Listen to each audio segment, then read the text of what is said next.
worship this morning. Jesus, we love you, God. You're so holy, Jesus. There's no one like you.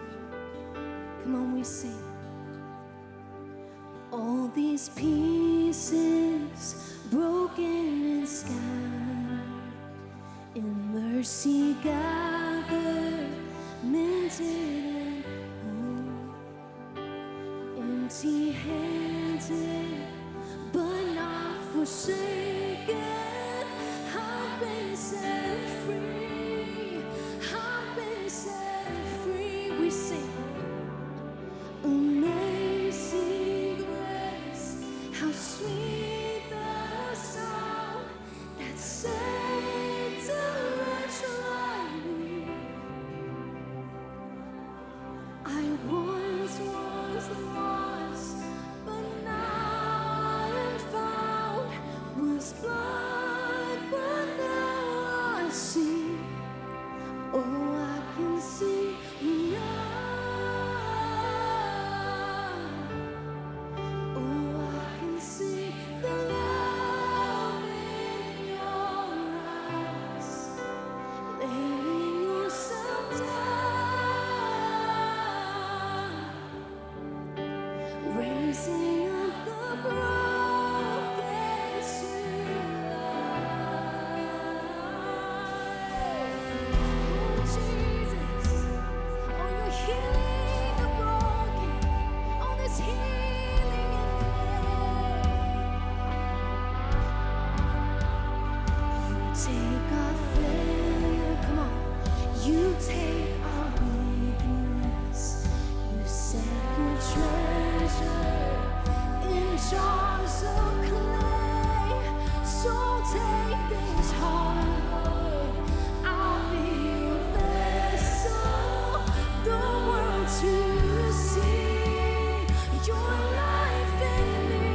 The other day I was talking to someone about this song, a songwriter who told me that this is the most recognized song in history. Not the most recognized song in Christendom, but the most recognized song in history. He told me that this is a song that's been translated in more languages than any other song in the history of music, Amazing Grace. Written by a man who was at one time a slave owner and then radically saved by the gospel and then became an abolitionist. That's the beauty of the gospel, that someone could talk about the chains falling off. Someone could talk about amazing grace because they once were lost, but then they were found. They once were dead, but then they were made alive. They once were a slave to sin, but then they not only became free in Christ, but they literally became freedom fighter for the rest of their life. And so we sing that song because it's true, right? Our grandparents sang it because it's true. And our grandchildren one day will sing this song because it's true. Amen? That we are a people who have been saved by an amazing grace. The most practical part of that song is the reality that when I look in the mirror and I see David Nasser for who he really is, grace is amazing, that God would love me. I know enough about me to know that it would not take regular grace to love David Nasser. It would take amazing grace, amazing grace. And so just before we go any further, let's just real quick, just come to the moment where we first believed. Can you close your eyes just for a second with me? Think about when you were enslaved before liberty came into your life. The Son of God, that's the picture of liberty, the definition of liberty, that if the Son has set us free, we're free indeed. How you were an object of amazing wrath, appropriate wrath, until grace came in and set you free. And so just out of a heart of gratitude, let's just join literally the billions of people who've sung this before and the billions who will sing it again. Not singing it so it can become true, but singing it because it's been true long before the song was ever even penned by this man. So let's just come before the Lord and just thinking about what he's done in our life, the amazing, undeserving, unmerited favor of God on our life. Let's just come before him and just, can we just sing this corporately and just saying we have a diverse room in the house, but we are single-hearted in saying we receive grace, and amazing, amazing is the banner over us. Let's sing this together, come on. Amazing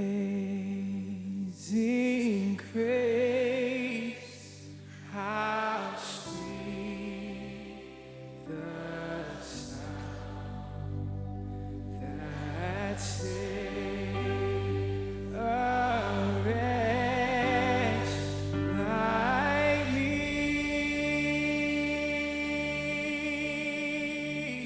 And I once was lost, but now I'm found. Was blind, but now I see. Amen. Do you believe that? Come on, can we just give the Lord a hand of gratitude? Man, hey, before you go, I want to tell you the other night, I was seeing pictures about the Dove Awards, and one of our very own students was nominated for a Dove. Come on, everybody, Thor himself. You are the Thor of Liberty University, brother. We love you. I can only try. He's still a student, and but his day job is he's also in the vertical band, and you guys were nominated for Worship Song of the Year. Yeah. And man, we're so excited and glad with what God's going to do in the long trajectory of your life. Judd is an anointed worship pastor. We love you, bro. He's single, ladies. All right. He's taking applications right after combo. Available. Good luck. Also, before we finish up, Becca, come up. Daniel, come here. Man, by the way, speaking of Career Week, I mean, they're on staff at the largest church in the world, Church of the Highlands. When I came here 5 years ago, you guys were a part of the worship environment here and the worship collective here. Yeah, you can have a seat. And I remember just walking in here 5 years ago and instantly seeing the anointing of God on your life. Talk about just one of our brightest and best alumni. They serve at Church of the Highlands and also the college. So when they're not leading, they're also raising up a new generation with that college. We love you. We are so grateful for what God's doing in and through your life. Can we thank the two of them? They're amazing. The Patties. Thank you. Yeah. Thank you. They're here for homecoming. So come back every time and lead again. All right, one more time. Give it up for them. Come on. Daniel, you're doing an awesome job at Church of the Highlands. And I mean that, like from Judd at Vertical and where he's going to go to be on staff at Harvest to really the Patties and what they're doing right now in Church of the Highlands, and so many of our folks that walk out of the collective and walk into places like North Point and churches all around the world. It is a good reminder that Career Week here at Liberty University is successful because people love hiring Liberty grads. We have 105 different organizations and businesses that have been here for Career Week, and we're talking about some of the world's leading companies that are here because they know when they hire a Liberty student, they're not just hiring a good employee, they're hiring a good human being.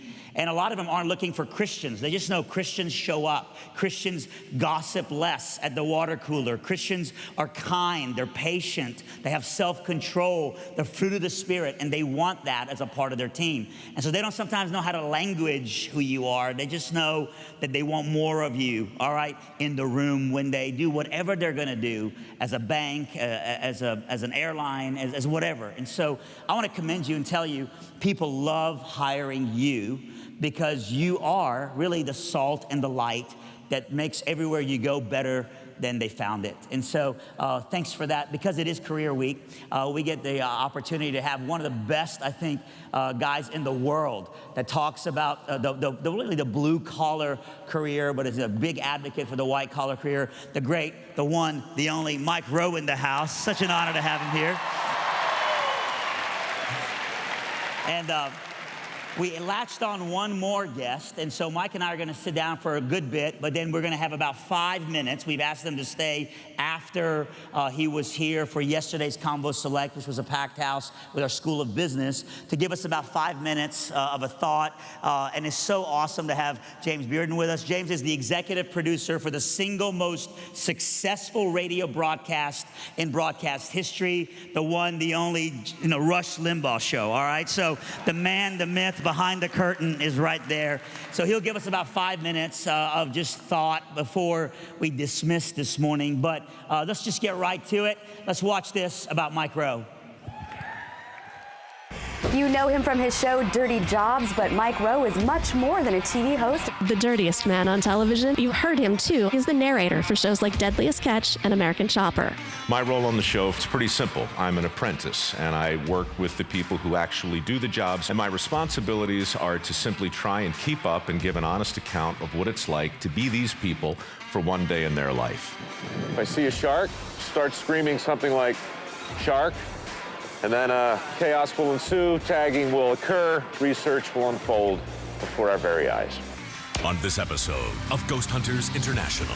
Somebody's got to do it. With Arctic storm Elsa raging just 200 miles to the northeast. Mike Rowe, the founder of Mike Rowe Works Foundation, is here helping to spread the word about skilled trades. He's granted over $5 million to help over 1,000 students pursue a technical or vocational education.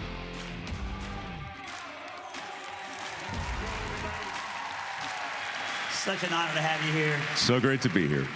So, Mike, we're going to talk about Shark Week that you've been the narrator and the host of. A lot of our kids, they love Shark Week. Matter of fact, a lot of our guys, they wait until Shark Week before they actually ask out a girl. All right, so for what it's worth, we'll get into that. What is that worth exactly? Well, you want to get into it now? No, I don't. Okay. We'll wait. A lot of these guys, they feel like, they're an apex predator, and Shark Week is their one chance to go, "Hey, girl." And so it's not working out, but they try anyway. All right, so always we'll talk keep about your that. chum with you, gentlemen. That's right. And swim with a buddy. They should be asking girls out when they watch Dirty Jobs. That's honestly, that's what they ought to be doing.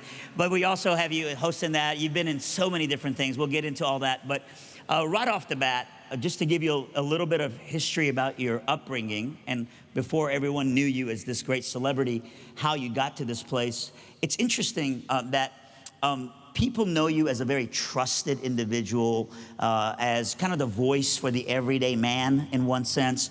And every time I hear someone give you a compliment, Forbes magazine called you one of the top 10 most trusted celebrities in the world. Every time that's given to you, you defer it to your father and your grandfather. You always say it's really the heritage and the legacy that you grew up with. So tell us a little bit about your upbringing, and tell us a little bit about the influence of your dad and your granddad. Well, it's just because I'm incredibly modest, you see. Yes. You know. Yeah, look, I was very, very fortunate. I grew up with loving parents, still married now, 58 years, but even more lucky for me were my neighbors. My neighbors were Carl and Thelma Noble. They were my grandparents. My granddad, we were talking earlier, is some of you may know him, not by name, but when I tell you the kind of guy he was, he only went to the 7th grade, but by the time he was 30, he was a master electrician, a steam fitter, he was a pipe fitter, he was a mechanic, he was a welder. He built the house that I was born in without a blueprint, right? He was that guy. And, you know, he and his wife were married 75 years. My parents were married. I had basically 2 sets of parents growing up in a weirdly isolated part of Baltimore County. We had about 50 acres of woods behind us, you know, and it was just a great place to grow up, and I had great examples of men and women in my life from the very beginning. So I got good cards, you know, and I'll never forget that, because where in the world would you be without it? In 2012, the Boy Scouts of America gave you their most distinguished award, and I know that's a big part of your upbringing as well, not just good family, but you grew up as the Boy Scouts having really a big influence on you. Talk about that for just a minute. Yeah. Well, look, I mean, I had good cards, but I also had challenges. I stuttered as a kid, really up until I was about 15 or 16 years old. And part of the thing that my dad wanted to do to get me out of my shell was just expose me to other kids. And while the place I grew up in was kind of idyllic, it was also really isolated. So my parents got concerned, and they thought maybe, you know, I was going to be sort of backward and broken and everything. So they literally drove me to the church. The Boy Scouts met in the basement. They drove me in the old station wagon, you know, with the real lumber on the side, you know, that thing. And basically didn't even slow down. He just kind of pushed me out, and I rolled into a Boy Scout meeting. And for 7 years, I got to look at the world in a way that I hadn't seen it before. You know, I didn't have our scoutmaster, we had 2. The first was a retired cop, and the second one was a drill sergeant in the Marine Corps. And he ran the troop like he ran his troops. It was discipline. We had a boxing ring, right, where we settled our differences. I mean, it was I don't know what's going on in the Boy Scouts today necessarily, but I can tell you back in 1975 in the basement of Kenwood United Presbyterian Church, it was not a safe place. You know? I mean, I learned to shoot in the Boy Scouts, arrows and guns. I learned first aid. I learned how to box. I learned stuff that I'm not even sure it's okay to talk about, you know, anymore. But we had a ball, and looking back on it, you know, you don't always realize the moments in your life that are truly transformational. But those times, at that point in my life, I saw what I needed to see and got exposed to some things that I needed to know about, and I wouldn't be here today without them. So one of the great things about the way you were brought up was your parents didn't overprotect, helicopter parent, right? They actually let you into environments where you didn't just grow a physical immune system, but an emotional one as well. And talk to us about when you were in high school, how there was a sign over your counselor's desk that bothered you. I think it said, work smart, not hard. Yeah, I mean, today, thanks to Dirty Jobs, I have a foundation, and the foundation that we saw focuses primarily on on challenging bad advice. You know, so I talk a lot about some of the worst advice I'd ever seen. And I had a guidance counselor in high school. His name was Mr. Dunbar. And I was a senior, so this would have been 1979. And I was trying to figure out what to do with the rest of my life. I truly had no idea what that might be. Not only did I not know what I wanted to do, we didn't have any money growing up, you know, and so in the back of my mind, I figured I'd go to a community college for a couple years to sort it out. Well, I took some tests when I was in school, and I guess I did well enough on them because Mr. Dunbar called me down to have a chat about my future.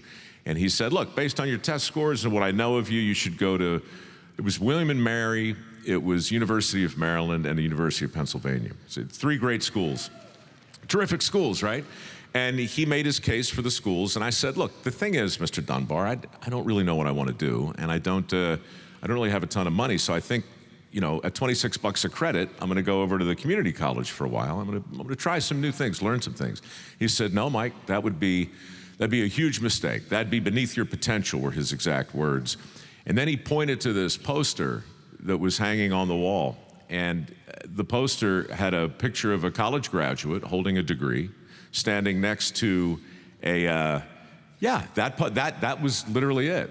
And, you know, you can see the guy on the right is kind of in a dirty, dingy environment holding a wrench.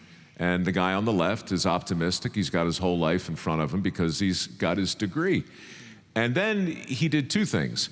He pointed to the caption, which made absolutely no sense to me. If you Google work smart, not hard, don't do it now, but if you do it at some point, you'll see page after page after page. It's become a bromide, right? A platitude. We believe that. But what he said that really just chapped me was, you know, which one of these guys do you want to be? Now, the guy on the right was basically my grandfather, the guy I just described, the guy who could build a house without a blueprint, the guy who was heroic to me.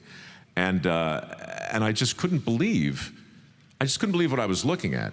That poster, by the way, was part of a PR campaign for college in the late 70s. In those days, we needed more people to go to college. You know, there just wasn't enough higher education happening in the country. The problem that happened in the country was that we started to promote college, or one form of education, at the expense of all the others. So I know it's career week here. I know there are a lot of things you can do with the rest of your life, but back in 1979, we were telling high school graduates that if you didn't get a degree, you'd wind up doing something beneath you.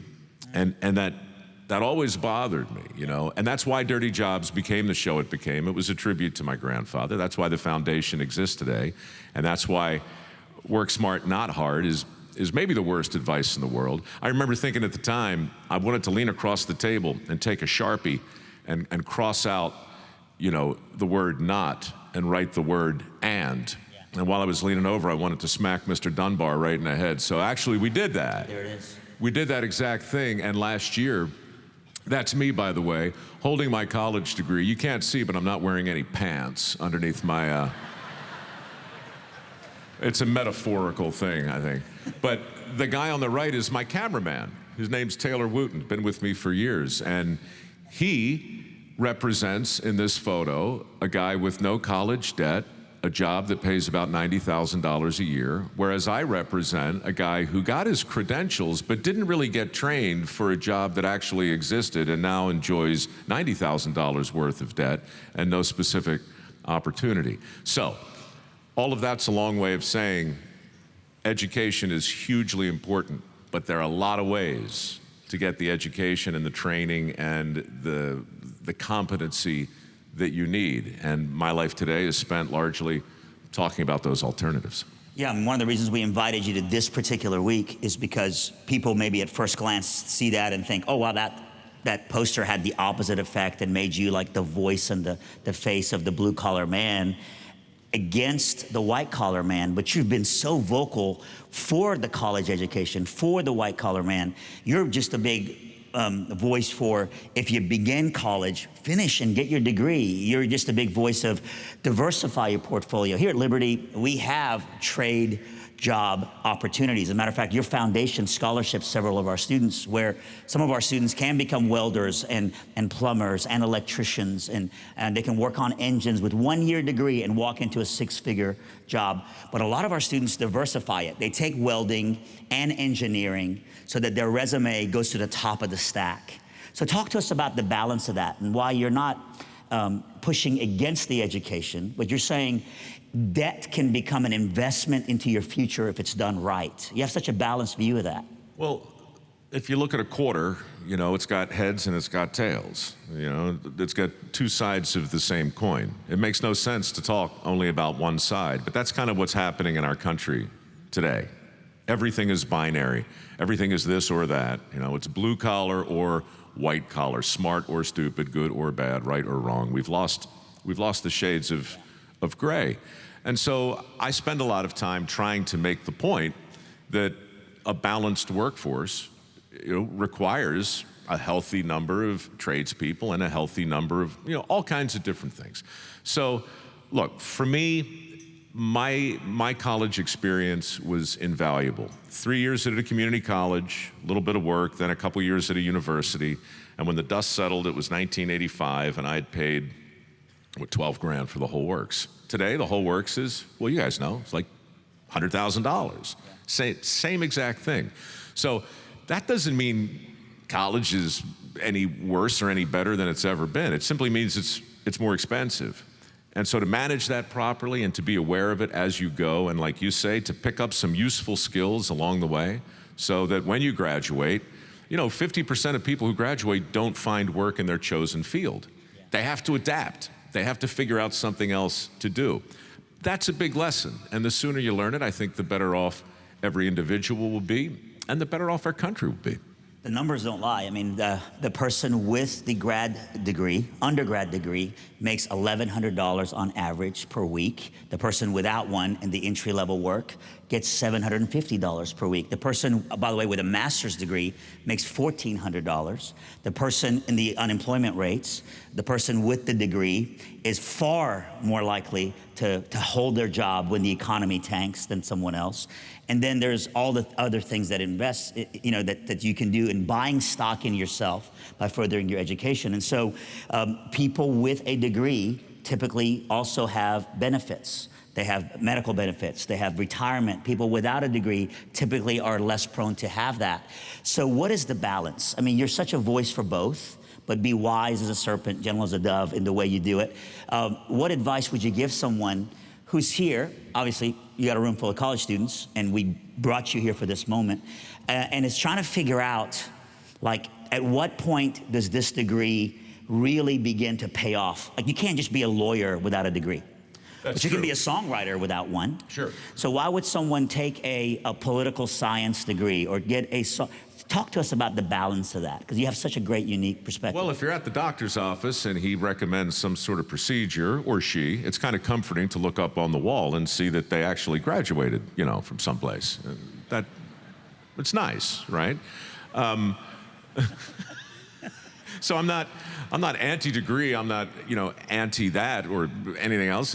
But credentialing is tricky, you know. And if you fall too much in love with the idea that once you get your credential, you're qualified, those two, none of that means you're competent. That just means you're credentialed. The degree doesn't guarantee you anything. So I would say that everything you just said regarding statistics, numbers, and probability is really interesting, but you can't stop there. Right. Because you're 12,000 people.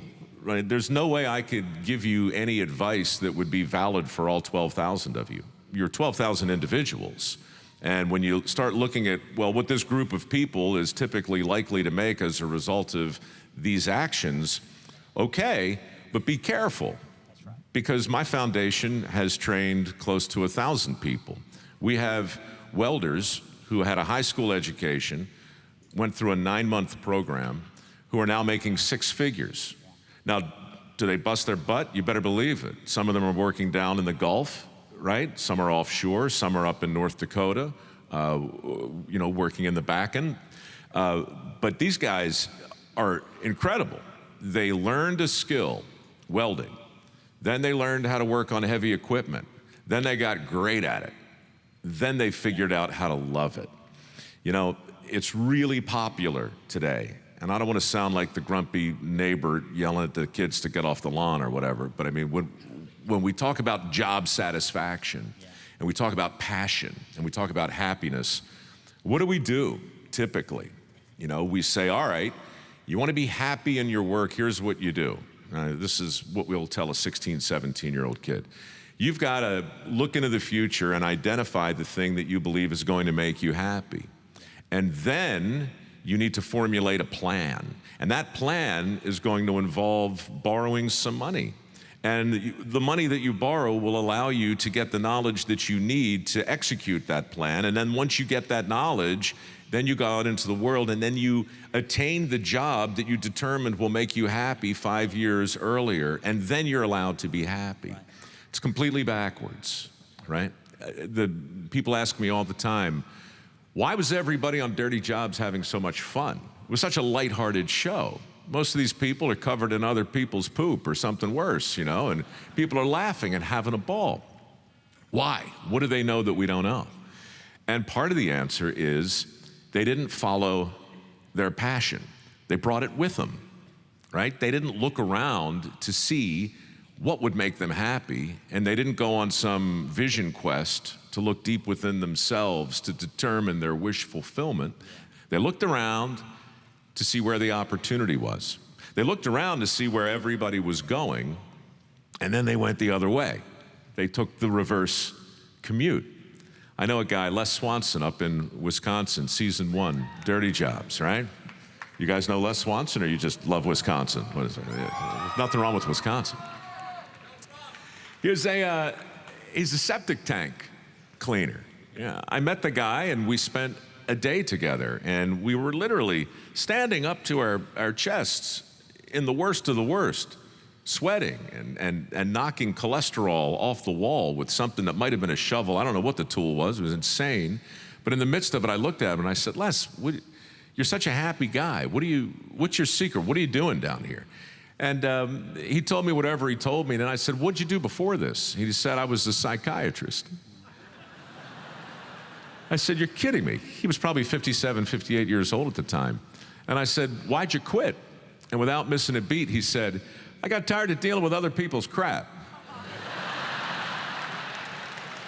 And we laughed. It was a great moment on Dirty Jobs, but it led to an even greater conversation.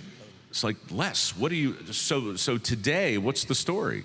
Well, the story is he has 3 trucks that clean septic tanks. He has 5 employees. He has a summer home. He has a built-in pool. He's prosperous, and he's happy.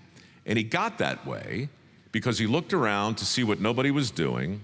Then he learned how to be really good at it. And then he figured out how to love it. And somewhere in there's a lesson worth remembering.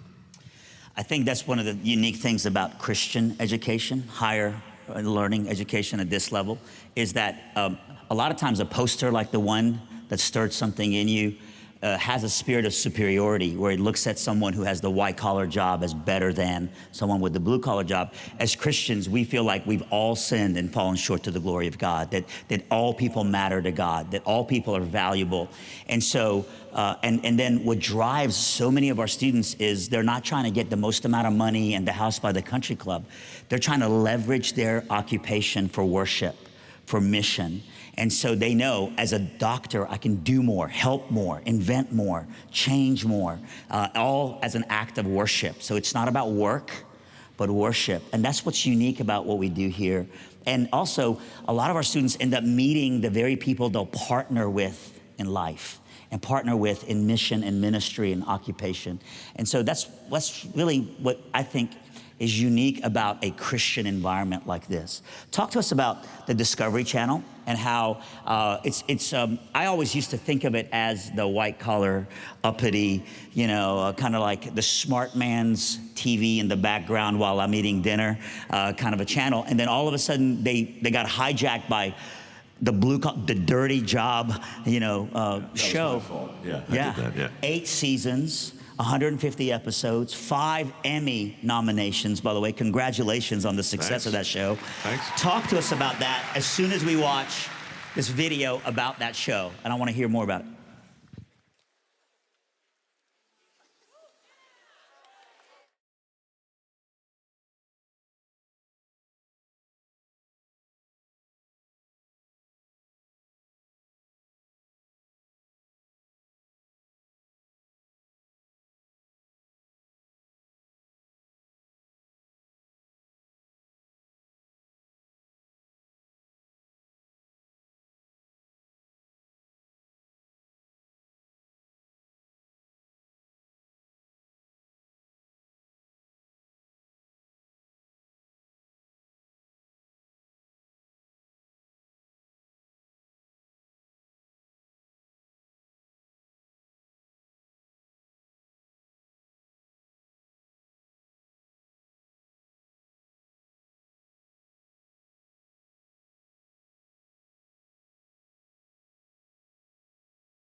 Man, why did that show blow up like it did? I mean, most people today are just trying to do the least amount to get paid the most amount.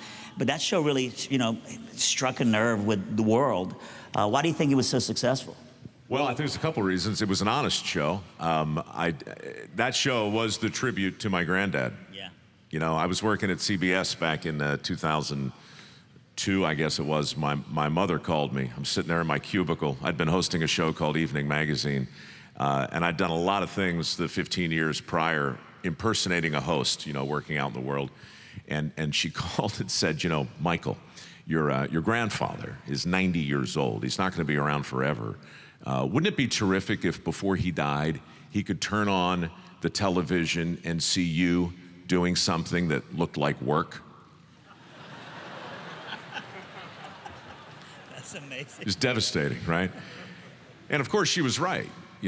My pop, I so wanted to follow in my grandfather's footsteps. This is kind of important to learn too, I think, because when I was 16, I was positive I was going to be the guy who could build a house without a blueprint. I was certain. And the thing about the handy gene is it's recessive, right? It just hopped right over me. So I didn't get his natural abilities. He told me I could be a tradesman if I just got a different toolbox, which I did, and that's how I got in showbiz. But in 2002, he was dying, and my mother gave me some advice, and the next day I went into a sewer.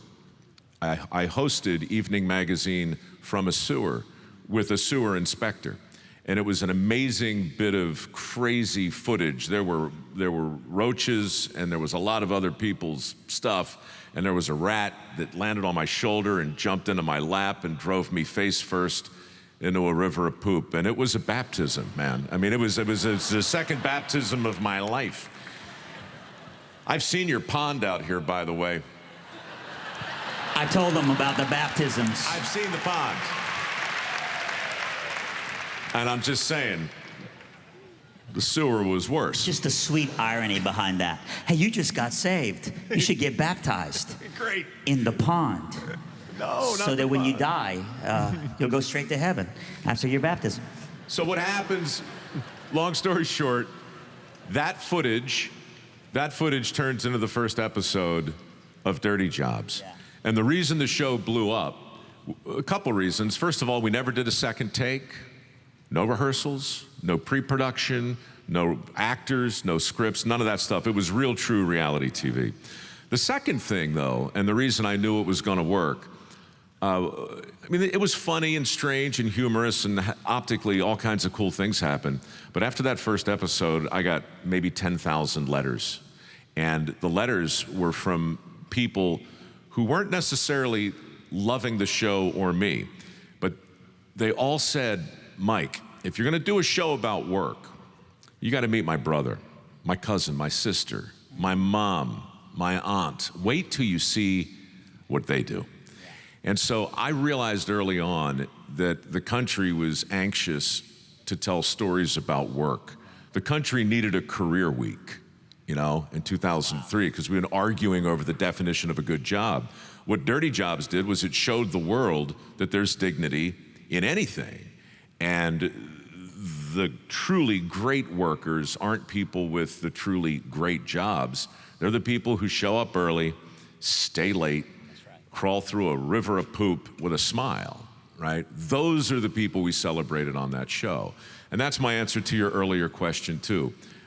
Once I figured out that I wasn't the star of my own show, once I realized the people I was working with were smarter and more expert than I was, that's when the Discovery Channel had to make a decision. Because I was doing a show that was a hit, but I wasn't the expert. And up until that point, they had only let host shows who talked like this all of the time and who understood all of the facts about all of the thing. It was David Attenborough, and it was Jacques Cousteau, and it was, you know, Jane Goodall. Yeah. It was very highbrow. Dirty Jobs, basically my pitch was, guys, I'm curious. Your viewers are curious. I'm a fan of your brand. Give me some jet fuel, give me a small crew, and we'll go out into the country and see what makes America tick. And it honored the everyday man who actually makes the world run. It celebrated the job that's overworked and underthanked so many times. So much of this book, including your baptism, you know, is in here, and these kind of stories and just your own life perspectives, the way I heard it. Tell us a little bit about the book. Well, the book came out of a podcast I've been doing for the last few years of the same title. I don't know if any of you guys remember Paul Harvey, but Paul Harvey was a great radio, a legend, right? He did a show called The Rest of the Story, where he would give you history lessons and biographies, but he did them as a mystery. So your job was to listen and figure out who he was talking about before he got to the end. The way I heard it is a podcast that does the same basic thing. And a publisher said, oh, you know, take 50 of your favorite stories and we'll make a book. And I said, all right. So I chose 50, and once again, I showed it to my mother, because I show my mother everything, you know. She's like, oh, Michael, these are terrific stories, but what a lazy excuse for a book.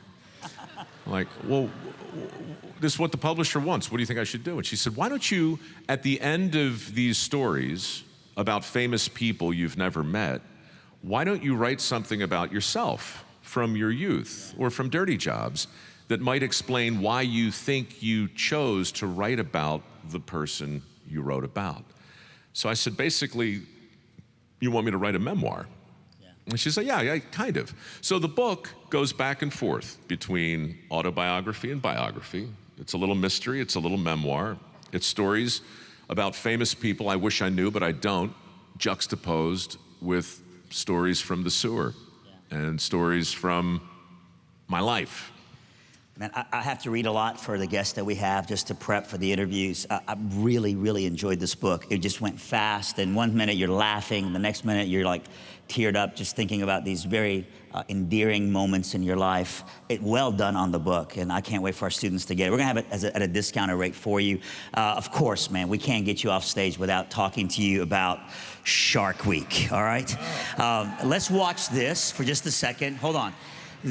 Mike and I were talking about this. When you do Shark Week, they put cameras around you. They put you in, you know, a lot of times in compromising, scary moments, and they put you in something that they tell you is gonna be safe.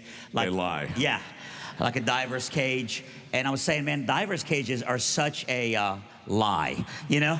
Let's watch this about a diver's cage. Chanming got an extra dose of adrenaline while cage diving off the coast of Mexico.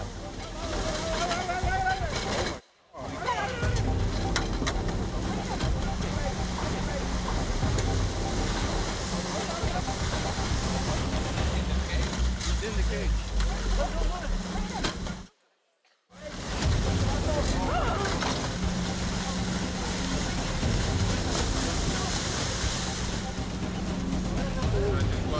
Was there anybody in there? It's me. It's me. Oh my gosh. Okay. So literally, they were like, hey, get in there. It's fine. It's safe. It's a diver's cage. And then the shark got in it with the diver. Don't ever trust people. Ratings grabber. There it is. So tell us about what you learned, because for you, it was more than that. Tell us about the suit. Oh, well, that just happened, I think, a year or so ago. Back in 2006, Dirty Jobs had turned into a thing, and the network asked me to host Shark Week, and I said, sure. And as part of a combination, it was sort of half Dirty Jobs, half Shark Week, I got a line on a guy named Jeremiah Sullivan, who's the inventor of the shark suit. I don't know if this was a relatively new invention. It's basically a suit of armor. You know, it's a chain mail suit welded together, thousands of little steel rings all welded together. So I spent the day with Jeremiah making a shark suit, and then he said, let's go test it. And I said, how do you test a shark suit? Well, you put it on, and you get on a boat, and you take the boat off of Bimini about 10 miles, and then you start dumping blood into the water, and you wait for the sharks to come. And then the sharks arrive, as Jeremiah calls them, the men in the gray suits. And there may be 20 of them swimming around in the blood, and we're feeding them, and then we put on our scuba gear.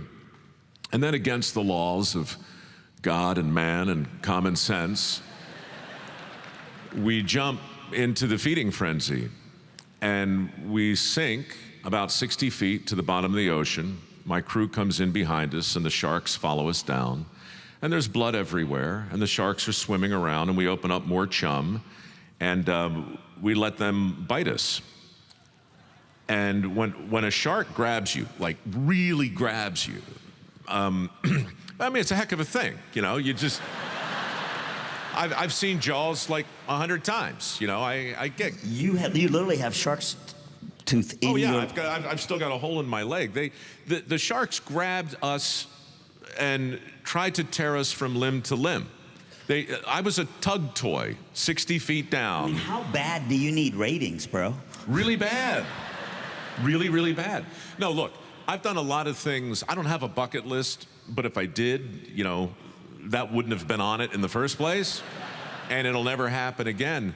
But there was a moment where I had a shark on my shoulder and I had one on my leg, and they're, you know, shaking their head, and I'm thinking, stupidest thing I've ever done, easily. But I looked over at Jeremiah. Jeremiah is upside down. We're 60 feet down, okay? He's got a shark on each foot. He's got one on his arm, and they are, I am watching the end of a man's life. I mean, there's just no way. And the only thing that is mildly distracting from his discomfort is the urine in my own shark suit, which is mine. I mean, I'm literally, I soiled myself 60 feet down watching this impossible sight.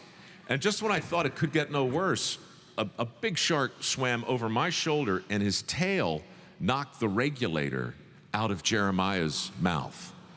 So now the man who invents the shark suit is upside down in a cloud of blood with no air, and my cameramen nobody knows how to behave or what to do. But Jeremiah, he's basically Indiana Jones of the seas, right? He just puts the regulator back in, shakes off the sharks, you know, pushes them off of me. The sharks really, you said earlier, it's kind of like we're baked potatoes for sharks. But if you wrap us in aluminum foil, it makes us a lot less appetizing. But if you're a shark, you're gonna bite it anyway, because you know there's a baked potato in there. And then they'll eventually let you go. So long story short, you know, I lived, Jeremiah lived, we got dragged back up, went on the boat, and yeah, you know, I went back to the hotel. I used to keep a diary in those days, and I'm like, dear diary, never mind. There's simply nothing to say. I mean, those sharks, man, they don't see you and think celebrity. You know, they don't think, oh, I don't think my publicist is gonna, they're like protein, you know? It's amazing. So you should know more than the average guy about sharks. So we've got a game we want to play with you. And we've been playing games, and here's how we've been playing them. Someone in the room gets a prize if we win the game, all right? So we thought since our commuters, listen, since our commuters are the apex predators of parking spaces around here, that if you get enough points, that they get at the commuter lounge all kinds of shark gummies and shark goodies for the next week, all right? So we're gonna load it up. So this is it. It's called Fin or Fake. So it's either fake news or fin news. Fin or fake? Yeah. So fin is true, fake is false. That's right. All right. There it is. Fin or fake. You guys ready to play this game? All right, so you gotta tell me whether it's true or false. Or you could say fin if it's true, or you know, fake if it's fake news. All right, ready? All right. Sharks are colorblind. Fin. It's true. Fin, yes. Sharks can only swim forward. Fin. That's right. Sharks have walnut-sized brains. That's not the only thing walnut-sized on a shark, I can tell you that. You can't say that. It's a Christian university. Fin. Fin. Shark is false. Shark fins are flavorsome, nutritious, and offer medical properties. What is wrong with you? That's not true. It's false. That's right. False. Man, you're really good. That's why they paid you to be the narrator. Literally hundreds of dollars. That's right. Shark fins grow back if they are cut off. That's false. That's right. Fake.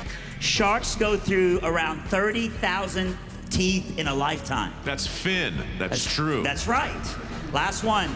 Last one. You ready? I'm ready. Shark skin is 6 inches thick. That's not true. It's true. You got it wrong. Come on, everybody. Everybody at the commuter lounge will get stuff. You did such a great job. Make sure you check out the book. It's going to be amazing. Hey, we love you being here. Thanks for having One me. more time, we have one more guest for just a few minutes. Can we thank Mike Rowe one more time as Dean Bratt comes up to take it from here? Thanks very much, guys. Great job. All right, it's hard. Can you all hear me? All right, it's hard to follow Shark Week, but I got a special friend in for you. He was with us yesterday at the business convocation. Did an outstanding job giving life lessons. So I'm going to give you a brief introduction of him. President Falwell wanted him to be in front of all of you so you could learn from him as well. He's a friend of mine, James Golden. He's the executive producer for the Rush Limbaugh Show. That show is the biggest media production in the history of humanity. Let me say that again, right? Any comms people in here? Business, social media, whatever. So the guy you're going to hear from is the executive producer of the most successful show in the history of human civilization. Big deal, right? So he's got 20 to 30 million listeners. The radio station he's affiliated with, 250 million listeners. He goes by Bo Snerdley on the show. You probably have heard that name around your households over the years. But I wanted to bring him in. He had some life lessons. I wish you could share them all with you. But he's going to give you a little, he's a soft guy on the inside, but he works in a tough world, and I think he's going to share a few life lessons with you. And so with that, welcome my good friend, a great friend of Liberty University as well, Mr. James Golden. Go do it. Thank you, Dave. Good morning, everybody. Hey, if you guys want to stand up for a second, you've been sitting for a while, feel free, stand up, stretch up, please, because I know how it is just sitting. And by the way, that looks like I'm getting a standing O, so, you know, yeah, that works too. So listen, I'm going to try to keep it very brief, and let me just say, Mike Rowe was phenomenal, and David Nasser, phenomenal. Totally enjoyed that.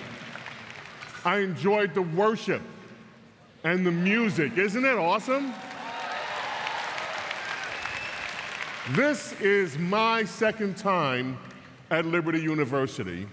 I was here about 20 years ago, 25 years ago, and had an opportunity to meet the founder here. I had met him before, Jerry Falwell.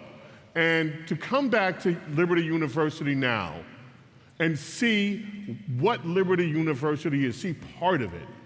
Because then there's the online experience, there's everything else that you don't see on the campus. I gotta tell you, this is amazing. And you all are amazing. And that's kind of where I want to just lead off with the little bit of time I have here to say, when Mike was talking about the shark suit, that resonated with me because I talked a little bit about something yesterday, and I'm gonna try to flip off that, what he was talking about, the shark suit, and see if this makes sense to you.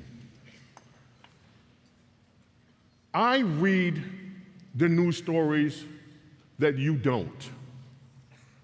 I see every day, looking at the raw footage, the raw news wires, and looking at the raw feeds of news, stories that are even too gruesome and too ugly to be aired on television. And they come in such frequency every single day, day in, day out. The worst of the worst.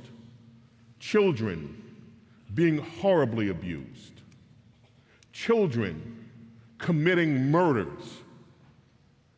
You see all sorts of evil and depravity, almost every single aspect of life. Human trafficking. All you have to do, if you don't even want to look at the real news, look at the fictional news, the fictional stories. If you look at some of the sets like Netflix, or look at some of the shows that are being presented as entertainment, they are totally dystopian, totally negative. You wonder what kind of perverted mind could make some of this stuff, who would buy it, and who's watching it? And the answer, plenty of people. This is the point of view. So, what Liberty College means to me when I come here, and I see the creativity, and I see the spirit, and I can talk to young Americans who are normal, who have had, we all have, and I'm sure there's some stories here that would surprise all of us of how people got here, but who get here and you're still good, decent, loving human beings who are trying to better yourselves and prepare yourselves to enter into the world.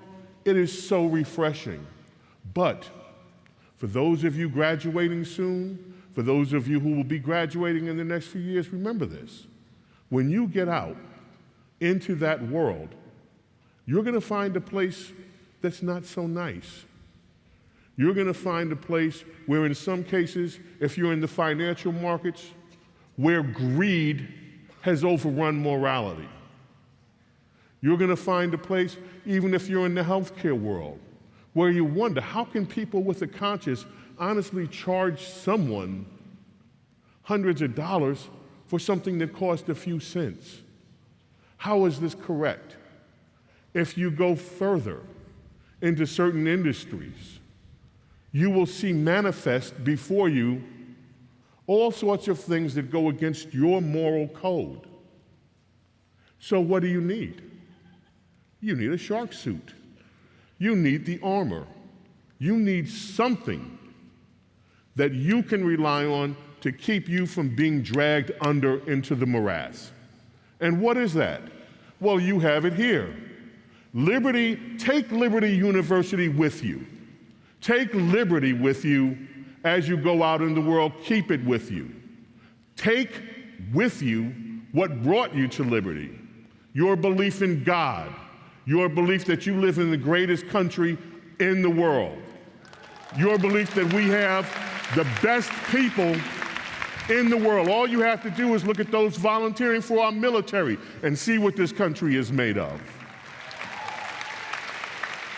Take with you your suit of armor, your belief in God and the goodness of God and this creation that we all are a part of. Take Liberty University, take these experiences with you throughout the world, and I'll tell you what, for me, you all are the inspiration. All of you are the hope that we have that this country will continue forward to be the beacon of light and freedom for so many others in the world. And it's because you are here and you will go forward carrying with you what brought you here that brings hope to this country. And for that I say, God bless Liberty University. God bless all of you, and thank you so much for what you are doing. Thank you.